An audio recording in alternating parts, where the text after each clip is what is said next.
No problem. So welcome everyone to day 4.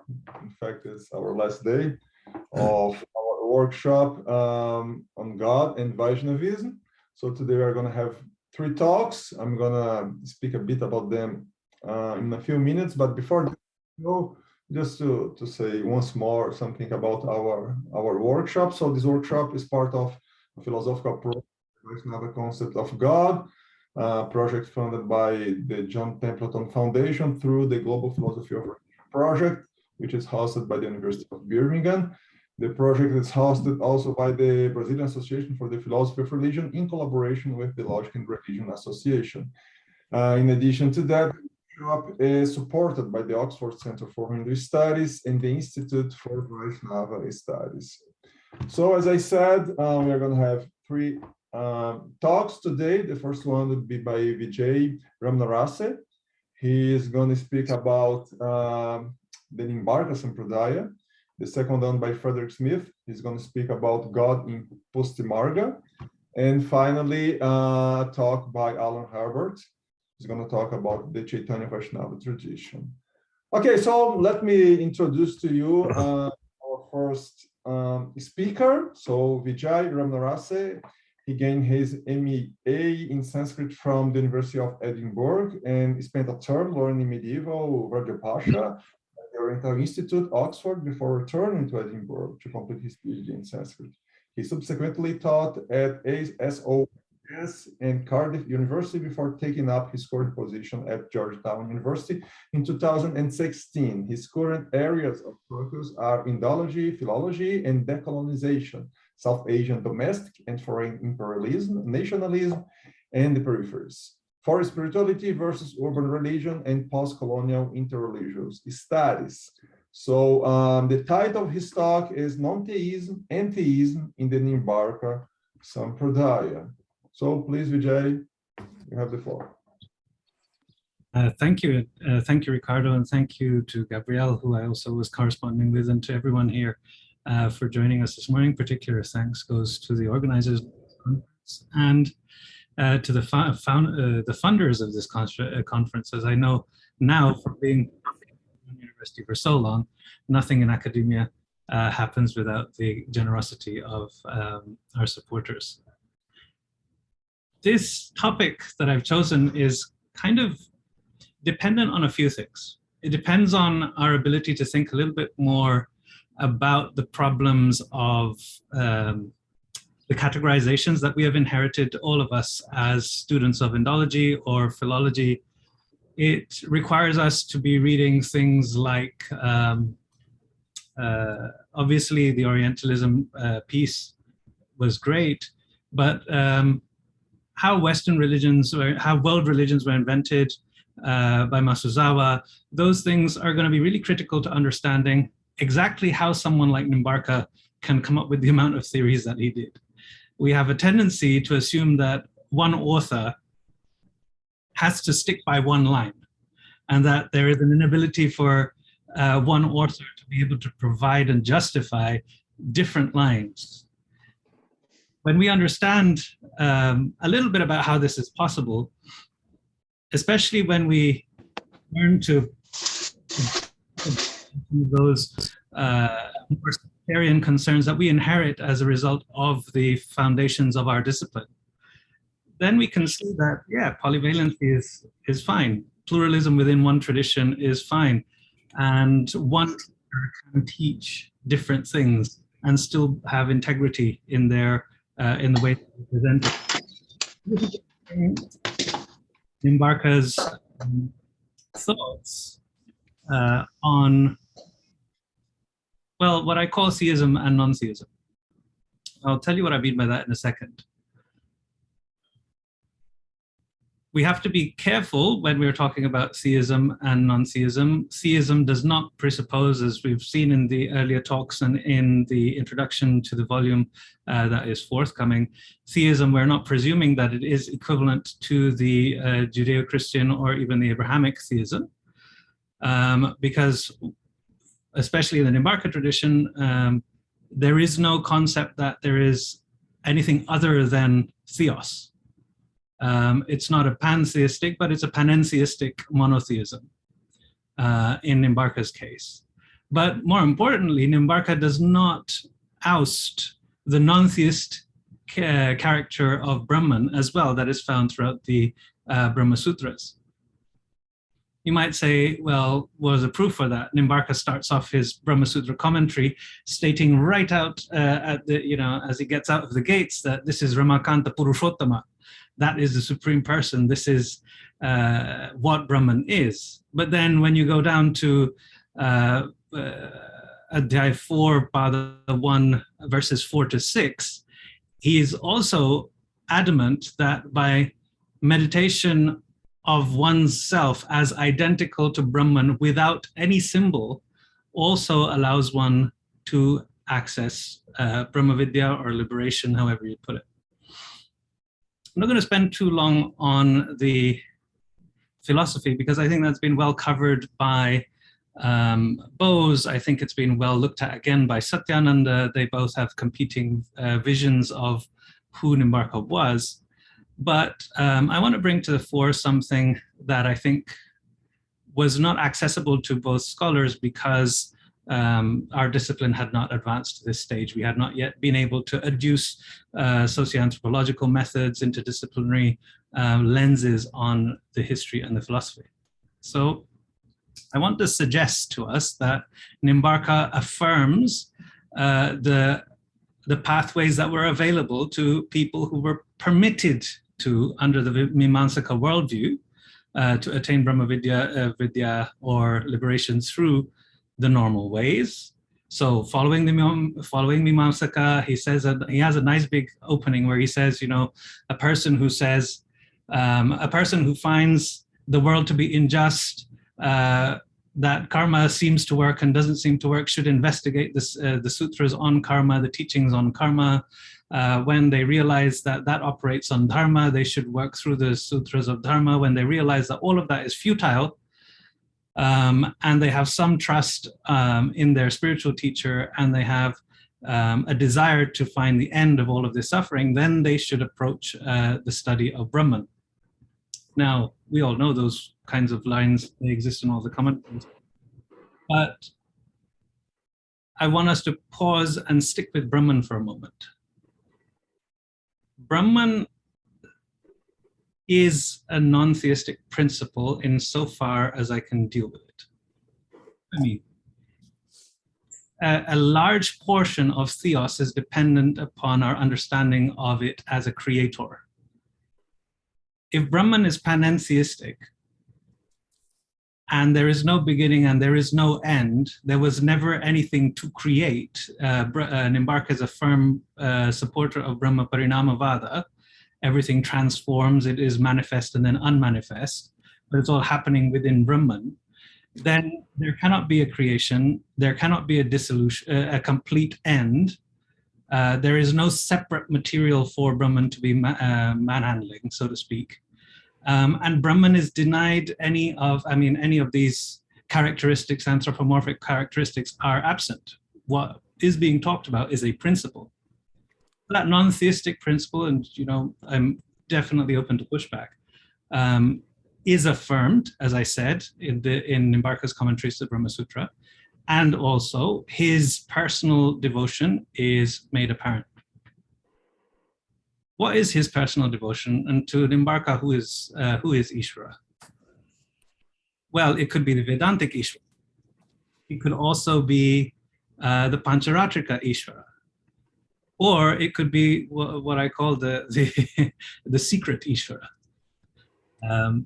So what Nimbārka does is that he says, sure, if you are permitted to study the Vedanta, go ahead and study Vedanta. You'll find Swabhavika Veda, and you will find that that leads to the correct arising of Brahmavidya, and you will have liberation. But he says, if you are not permitted by the Mimamsaka society to study in that way, then through your other studies and practices, you can also attain Brahman. And he uses the Reikva story from the Mahabharata to say that people who are debarred from normal Mimamsaka society from studying Brahmavidya, such as Shudras, women, and people between life stages, etc., all are eligible for Brahmavidya through a perusal of the methods as described in the Itihasas and Puranas. By the way, Nimbārka does not know of the Bhagavata Purana, and nor do the first 22 of his disciples. So he is referring to the devotional practices or the practices that are outlined specifically in the Mahabharata, but also in the Vishnu Purana as well. He then says that, you know, you might get tired, you might look at it, and he says akalaya, and you might just think, what the hell is going on? I can't do all of this stuff that is being prescribed and asked of me. I'm just a human being. I cannot change in the way that is required for the sadhanas as outlined in the Puranas and the Itihasas. So he then says for that person, they should be confident they will find God. Now he's using very specifically theistic wording. You can find God, he says, by doing prapatti, or self-surrender. And in self-surrender, he refers to the 5 limbs of self-surrender earlier than the ones written out in the Lakshmi Tantra, for example. And those 5 limbs of self-surrender, he says, will lead one to Hari, Sri Hari, and he uses that as a synonym for Brahman. He uses many illustrations that will leave, that gives the person who is following Sharanagati the confidence that what they're doing is equal to what people in the Vedantas are doing. I actually think it's quite an interesting tool for empowerment, especially when you are surrounded by a Mimamsaka kingdom as a heterodox Vaishnava, as they would have been at that time. Then this piece that I think Nimbārka is underrated for. So he says, okay, do this Vedanta stuff if you're eligible. If you're ineligible for it, then do all of the Purana Itihasa stuff. If you're ineligible for that, or you cannot handle all of that, then just do Sharanagati. If you cannot do Sharanagati, self-surrender, as guided by the Pancharatras, because even that is too much for you, then just follow what the Guru teaches. Guru Vagyanuvritti Yoga, also known as Guru Pasatti or Guru Sharanagati.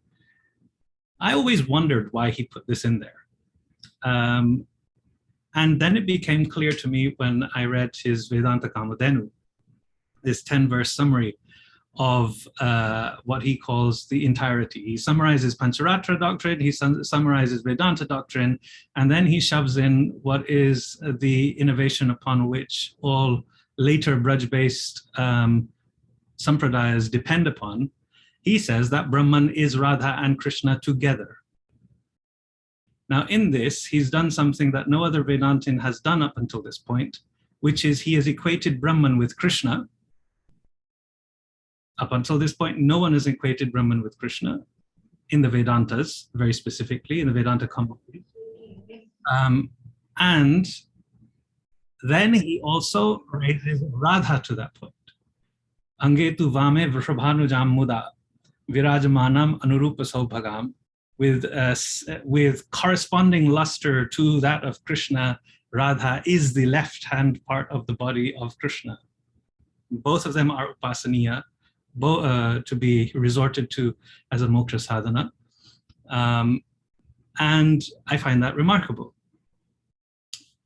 I think Bose found it remarkable, but was confused a little bit about where he actually fit in the timing of things, because she was under the impression that something in Ofric's catalog was actually attributed to Nimbārka. However, when I've examined it, it's definitely not his. So just to say this clearly, Nimbārka is adamant that for his most trusting disciples, he can reveal to them that Radha and Krishna are Brahman, and that they can follow what is known as Prema Lakshana Bhakti, devotion that is categorized as supremely loving, to attain Bhagavad Bhavapatti Lakshana Moksha, attainment of a similar state to that as Brahman. or Bhagavan, sorry. So I find this useful. I find it problematic, though, and his disciples found it extremely problematic. Now, there was a little bit of a controversy whether this Vedanta Kamadhenu, a 10-verse summary of what I've just said of Pancharatra Vedanta and of his own position, whether that was actually Nimbārka's own work. And Satyananda, Joseph Satyananda from Vidyajyoti, the Catholic priests out in Benares, he was of the opinion that Radha was a complete, all this stuff about Radha was completely incongruous. And so she should be sidelined, and anything to do with her should be sidelined and written out of Nimbārka's history. And so the only thing that you could focus on was Nimbārka's Brahma Sutra commentary. What he overlooked, though, was the fact that Nimbārka's disciple, Srinivasa's sub-commentary, quotes from that very same work, 3 verses. He leaves out the verse on Radha. Purushottama, who is 5 down the line, if you're to believe those lines and those lists, Purushottama evidently has so many problems with trying to justify that verse with Radha in it, that he basically says, actually, what is being meant, I'll just say the verse so that you have it in context. He says, Angetu vame vrishubhanu jamuda virajamanam anurupa saubhagam sakhi sahasrei parishevitam sada smarema devim sakaleshta kamadam. Purushottama, the 5th down the line, disciple of Nimbārka, he hinges his entire commentary on Devi, and says, actually, what Nimbārka is talking about here is meditation of Krishna and Devi, i.e. Rukmini. And along with Rukmini, Satyabhama, and all the rest, and those ladies of Braj.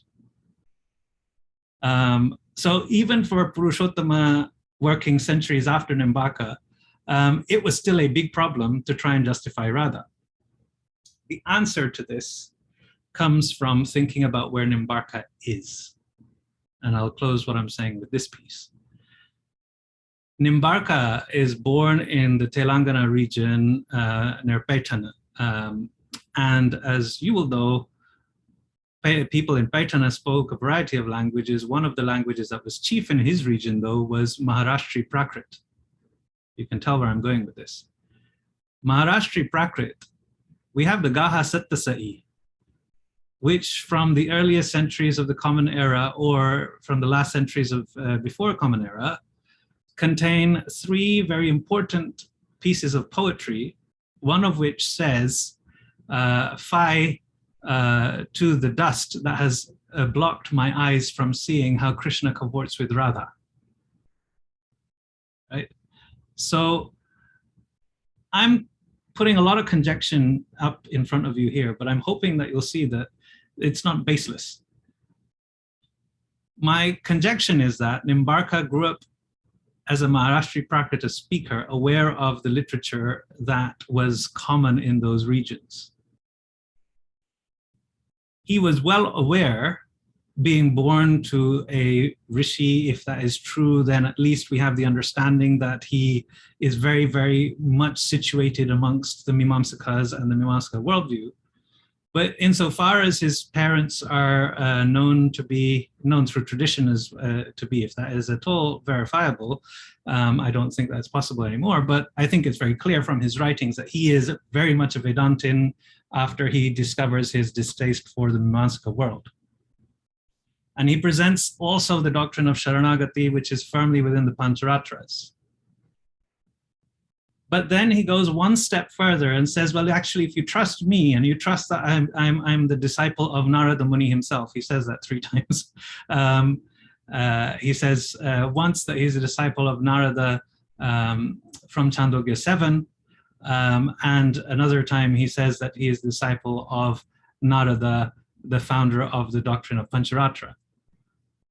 Now, whether that just means he's a student of both of those things, or he is actually the physical disciple, I think that is more of a discussion for the followers of his tradition to wrangle over. However, what I do say is that he then utilizes his authority to introduce a poetic trope as a valid visualization for people to use to visualize Brahman.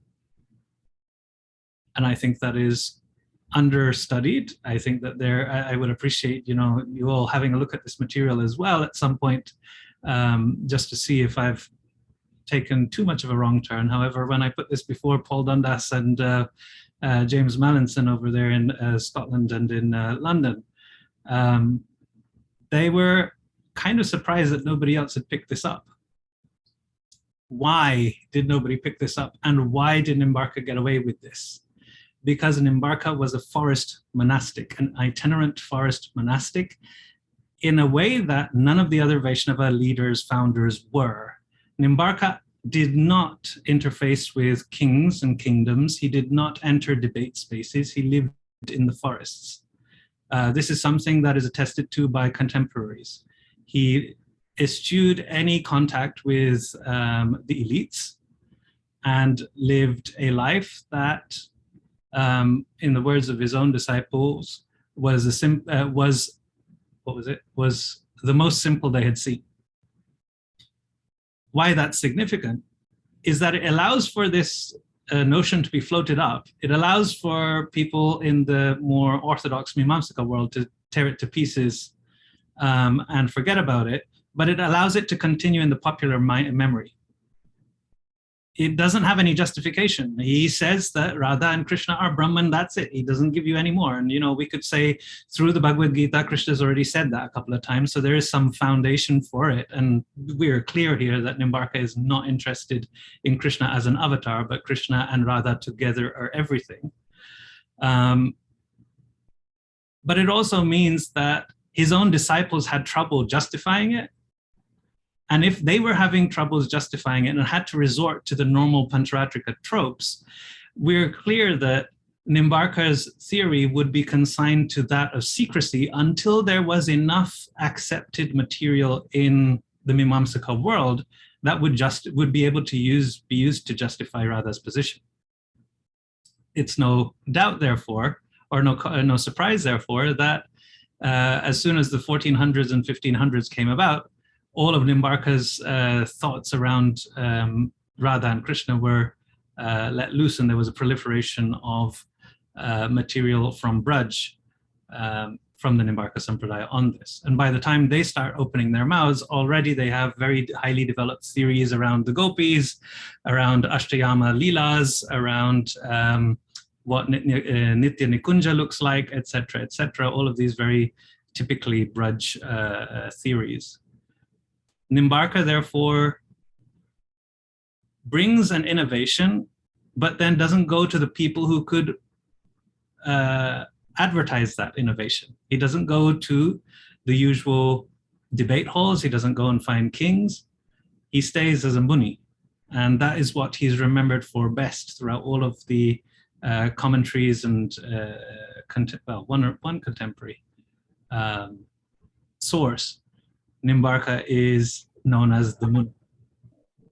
So my concluding remark is just this, that just because Nimbārka is not the founder of a rich tradition or a tradition with institutions, shouldn't mean that we simply presume that he, as a Pancharatrin, is somewhat less successful than Ramanuja, for example, or ineffective just because he follows, Bheda Veda or what have you.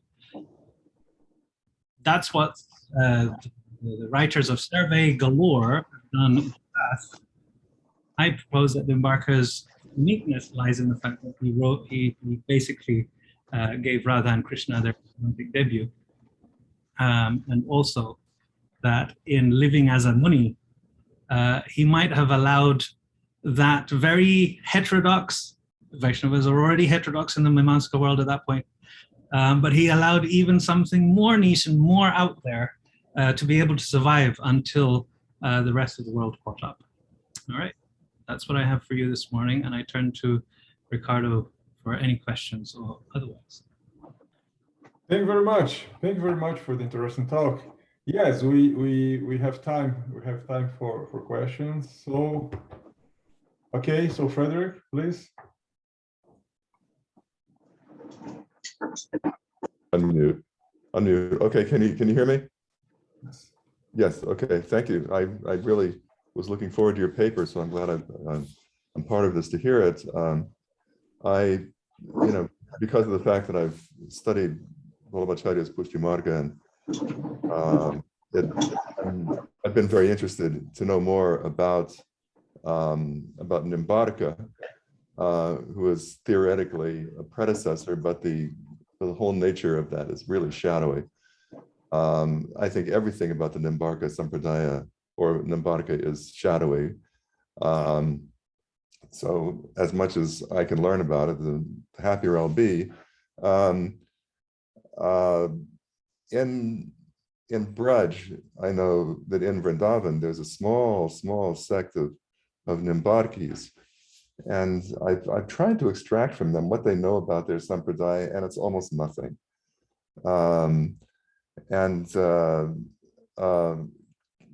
Just building those links between, say, Vallabhacharya back to Nimbārka, I mean, they say there are these links, but I can't find them. Do you know anything about the Sampradāya itself, how it developed, or is it just fragmented like that? Thanks for that question, Frederick. I appreciate it.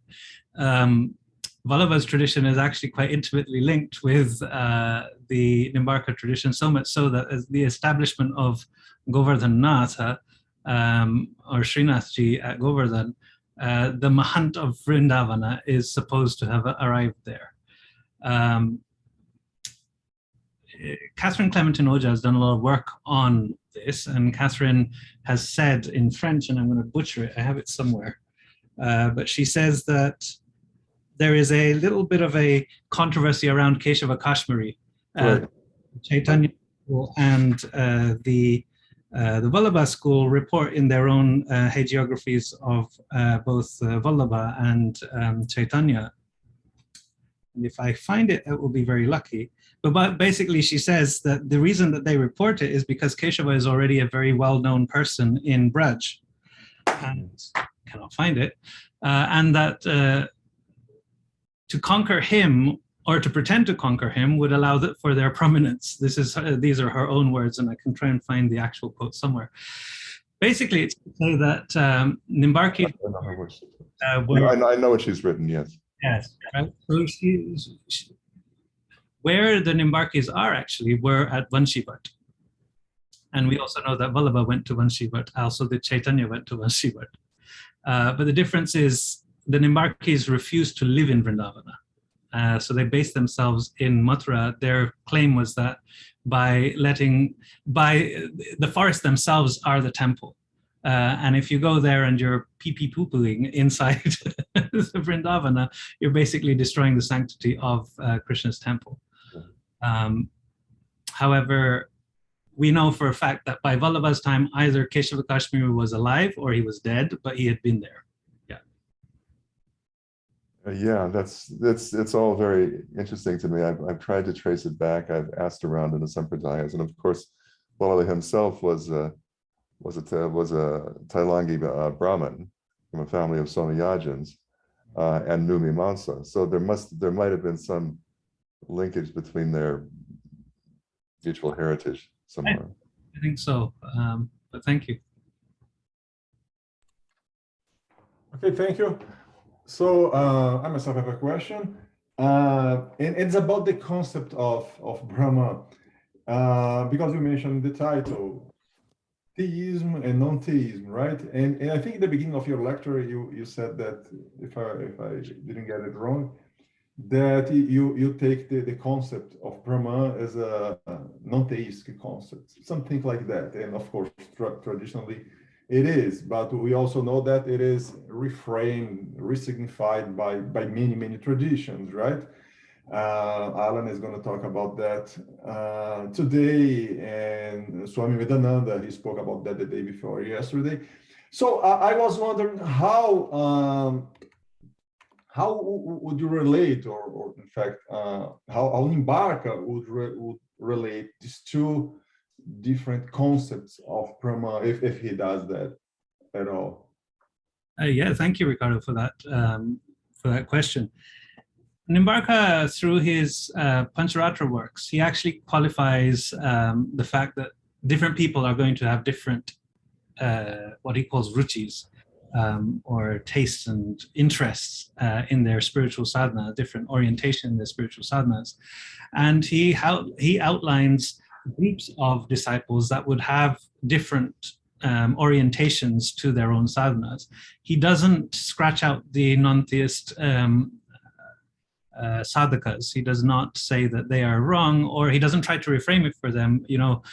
Throughout chapter 4, Pada 1, and the verses in that chapter, the early verses of chapter 4 in the Brahma Sutras, his commentary suggests that yes, you can meditate on Brahman without symbol and Brahman as without any other characteristics. And also, so he does this and also gig throughout all the options that are there. He doesn't say that one is superior to the other. But what he does reserve is this superior notion for parabhakti, or the most confidential or the most trusting of his disciples. So to say that he does reframe it, yes, he does. He does use Pancharatra. He does, attach both of them so that those who are following Pancharatra didn't necessarily feel any inferior to the Mimamsakas who were, doing Vedanta. But in amongst the Vedantic commentaries, he does allow for the full non-theist force of Brahman to remain. Okay, so would you say that, from a kind of ontological perspective, those two kinds of Brahma, the non-theist Brahma and Brahma as Radha Krishna, they are on the same level? Yeah, for him, the great thing for him is that he says two things that are useful here. One is that Sarvam hi vijnanamato yathartakam. So every type of scripture that there is in the Vedantas are completely true because they have Brahman as their foundation. So those abheda vakyas and those bheda vakyas are completely fine, and they do not need to be juxtaposed or placed in a hierarchical relationship. They are as they are. And the second thing is that, his entire philosophy is known as Swabhavika Bheda Bheda, something that Shankara has a huge trouble with. Of course, you can't have two opposing characteristics in the same substratum. That's Shankara's contention. Nimbārka's contention, of course you can.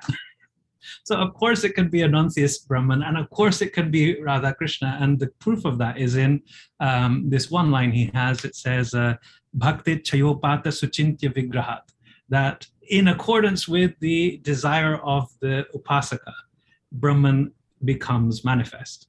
So you could manifest your Brahman as your non-theist Brahman, or you could manifest your Brahman as Radha Krishna or as Lakshmi Narayana. It's up to you.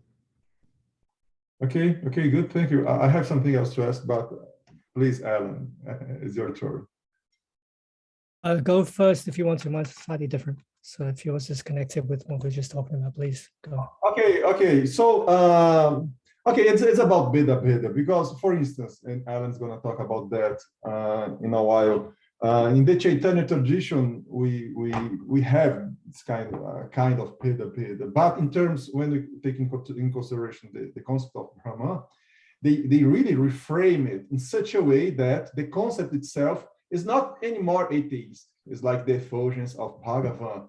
So at least many descriptions of Chaitanya Bheda are not like contradictory. They are not, like a strong kind of Bheda in the sense that of a kind of Bheda which accepts like contradictions in reality, if I may put it like that. So would you say that Nimbārka's Bheda is a kind of strong Bheda that accepts contradictory objects, for example? Yeah, I would say that's correct. And I would say that that's perhaps a product of his time. He was not yet encumbered by the overarching supremacy that's taught in the Bhagavata Purana. He's having to make do with Krishna supporting documentation from all manner of sources. And if you're doing that, then you're more likely to have an open-minded view on what Bheda means. That's one point. The second point, though, as soon as his later disciples under the early modern time, when they also faced Rajasthan, when they faced the troubles in Braj, they also went the fully devotional way, and they reframed a lot of Nimbārka's original teachings in the lines of what you're saying. It does become hierarchical. They do put, Brahman as subservient to perpetual devotional practice to Radha and Krishna, but they do so because they're working in Rajasthan at that moment in time. Jai Singh Second's famous conference that Jack Hawley has written so much about does really affect them. But what we don't see is that there is still a good portion of the Nimbārka tradition that stays out of those kings and that entire situation up there. They retain a lot of the original characteristics of the Nimbārka tradition. And one of the things that they hold on to dearly is that if I so happen to want to meditate on Brahman in this way today, and then 5 months down the line, I suddenly turn into this great old Rasika devotee, that is completely congruous. There's nothing incongruous about it. So it depends really, I think, less the philosophy and more the social context. If the Nimbārka tradition is more aligned with the political leaders of the day, then it becomes more theistic, more hierarchical. And if it stays in the forest, where it should have been in my point of view, but I'm not going to judge, that's where you have this plethora of options. Sure, good. Thank you. Please, Alan. Thank you very much, Vijay. That was very, very interesting. But my question might be answered with one word, so it's very quick. It was just a confirmation. So I'm just trying to. It just kind of like tripped me up a little bit. So you mentioned the Brahman is Radha and Krishna together, and that could be your whole thesis. It could be a trope, to visualize Brahman. But then you also mentioned that, interestingly enough, and it could be just the way you say it, and I'm completely misunderstanding this, but it just went, oh, okay. So Radha is the left-hand part of the body of Krishna. So then you were talking about Pancharatra, and I was thinking, are you talking about Vamachara or something here, or is there something connected with Tantra here, or is it just simply just the way you've said it? That's all. It's not going to be one word with this one, because this has perplexed even his followers. So Purushottama, poor guy, he gets hold of the task of actually providing a commentary on the Vedanta Kamadhenu, this place where he does actually introduce Radha and Krishna. And he goes round and round in circles in this commentary to the verse that contains Radha in it, as I said. He proposes two offerings for what this left side is. So it's Ange tu Vame, right? And we know that can mean on his left side, next to his left side, actually his left body, he tends to say that, oh, it's just like a queen, she sits on his left side, and that could be Radha, but it could also be Rukmini. But Keshava Kashmiri is a lot more important in this particular regard, because for him, that means Shakti. He was a Shakta, a self-confessed Shakta, as we know, and then he gets more on the Vaishnava Agama side of things up in Kashmir. He writes his Kramadipika, and then he finds his way into the Vedantic world. It takes initiation, moves himself to Braj. So if you look at the Upasana Paddhati, or the way that they're more ritualistic side of things in the Nimbārka tradition, you have, yes, on the one side, the Ashtayama Leelas, the whole Vrindavana and Nikunja stuff, but you also have the Gopala mantra worship, kavachas and visualizations and yantras and tantras and everything that you'd expect of people who have a lot more connection with the power that is Radha. Thank you. Yeah. Good. Anyone else? Yeah, I do have a further question. Then how have you looked at any of the Vaiṣṇavism for the Nimbārka? I mean, how reliable do you think they are, the lineage charts? So the lineage charts don't exist before Harivyasa. Harivyasa is an important person for us because he's there in Vrindavana when Rupa and Sanatana are in Vrindavana. Oh, this is a long time. This is many centuries. Yeah. So when Rupa and Sanatana are in Vrindavana, Harivyasa is in Vrindavana. Oh. There is a lot of borrowing.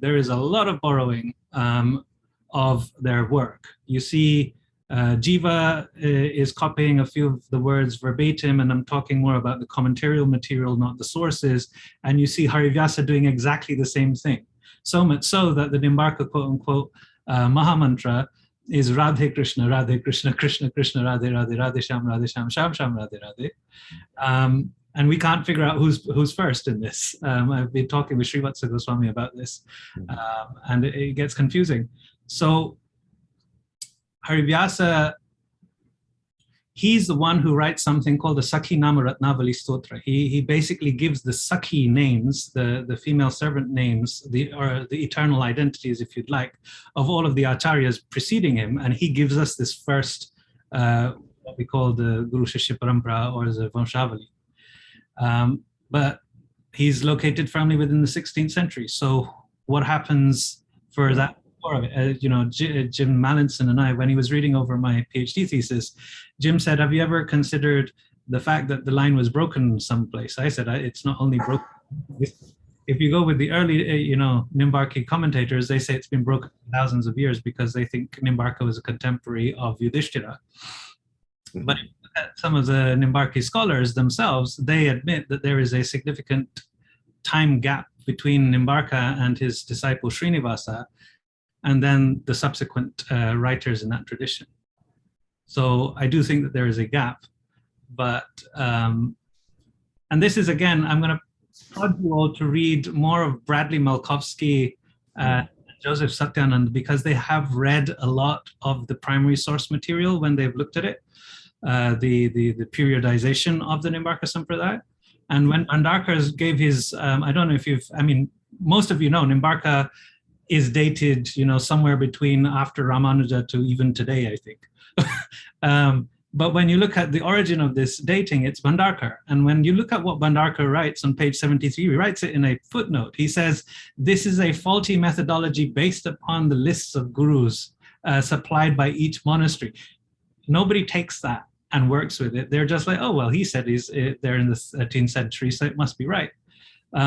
But if you look at what Bradley Malkovsky has uncovered, and if you look at what Satyananda has uncovered, it shows that there can be a sizable gap between when Purushottama starts writing and when Srinivasa finishes writing. All right, thank you. So I'm afraid our time is up. So thank you very much, Vijay. Thank you for